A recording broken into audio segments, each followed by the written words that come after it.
Did you know one man lost more money than most countries make in a year? Masayoshi Son burned through over $100 billion in what became the biggest investment disaster ever. Son had a serious gambling problem that he brought to Wall Street. He would make billion-dollar bets based on nothing but gut feelings. His biggest mistake was throwing $18.5 billion at WeWork when it was worth $47 billion. That company crashed down to just $8 billion. But here's the crazy part.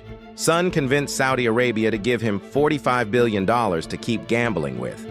He kept doubling down on failed bets like Uber and DoorDash right before they crashed. Even after losing more money than entire countries produce, Son is still raising new funds to make the same risky investments. This proves something shocking about how money really works. In venture capital, you get rewarded for failure as long as you fail big enough. The bigger your disaster, the more money people give you to try again.